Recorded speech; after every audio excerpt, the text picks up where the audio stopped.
Here are 5 things that I did in active addiction that I thought were normal, but they absolutely were not, and I realize that now over a year sober. My name's Heather, and I am 376 days sober today. And the first thing that I did was I would drink before everything that we did. So if we went out to eat with friends, if we and they didn't have a bar, I was drinking before, and I had something in my purse to drink after. I always had alcohol. I would put little vodkas in my purse if we went to dinner so that after I had, a few drinks at dinner, I could still have a few shots in the car with no judgment because, most people didn't want to take shots on a Wednesday at dinner, but I did, so I just did it when I got in the car. Number 2 is every day after work, like clockwork, I would go to the liquor store and I would either get vodka, I would get seltzers like White Claws, or wine, because I would come home and I would drink the whole thing. There was no such thing as leftover alcohol because I drank it all. So if I would be drinking vodka and overdoing it, I would switch to wine. Overdoing it there, I'd switch to White Claws, and so on. It was a cycle. The third thing I did was when I would go visit people that I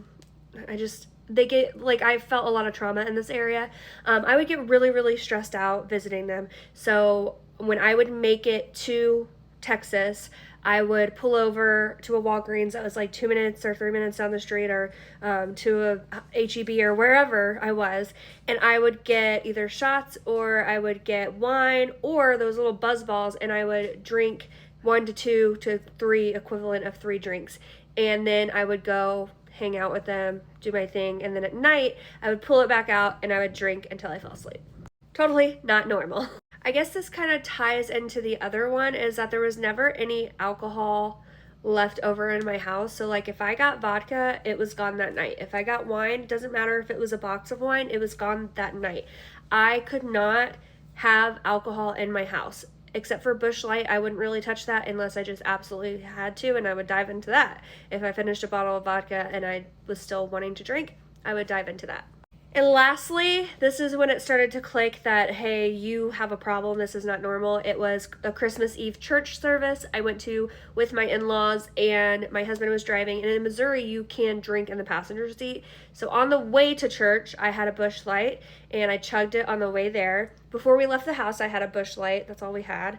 And then when we got into the parking lot at church, I chugged a Busch Light and then went into the service. And yeah, I was tipsy at church. So that's when I was like, this is not normal. But did I do anything yet? Nope, I still wasn't ready. So yeah, those are the 5 things that I really struggled with, and I thought they were normal when I was drinking, but over a year sober, I realized it just was not normal.